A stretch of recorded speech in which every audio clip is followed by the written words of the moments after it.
Hey guys, God bless. So last week we wrapped up our read-along series on the book of Job. So we finished off chapters 37 through 42.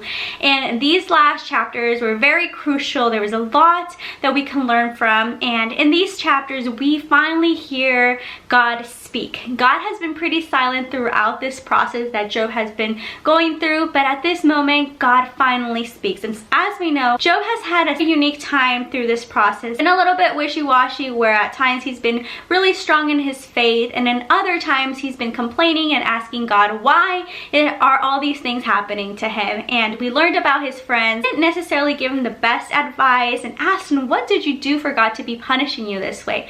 But in chapter 38 we finally hear from God, and God, even though he has been silent, he has been listening. So if you feel like God has been silent in your life, don't ever doubt that he's not listening, because he is. And at his time, he will speak. And if we go to chapters 38, verse 2, God says, "Who is that obscures my plans with words without knowledge?" So God's been hearing what Job has been complaining about and hearing his empty talk and how he's been talking without knowledge. And God confronts him and tells him, who are you to be speaking all these words about me without knowledge? And I love another verse. In verse 4, God says, "Where were you when I had laid the earth's foundation? Tell me if you understand."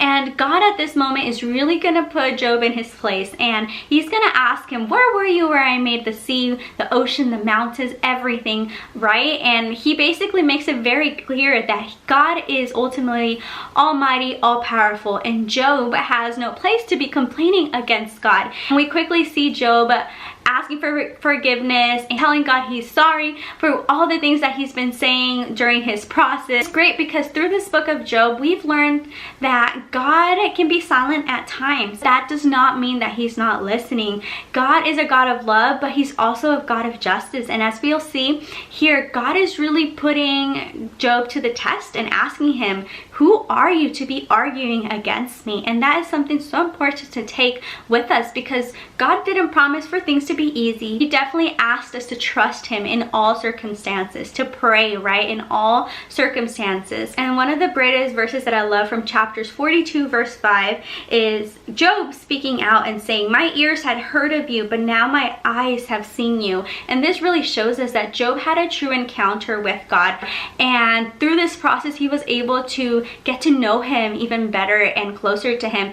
And sometimes that happens in our lives, right? It's not until we go through something tough or a serious situation that draws us even closer to God, and everything works out for the good, right, of those who love God. And through those times that we go through are the times that we strengthen our faith and truly have an encounter with God. And as we can recall, in the beginning of Job, the Bible described Job to be a very righteous man. He was a man after God's own heart. But it's not until this moment in time that he truly has this encounter and says, "Yes, my ears had heard of you, but now my eyes have seen you."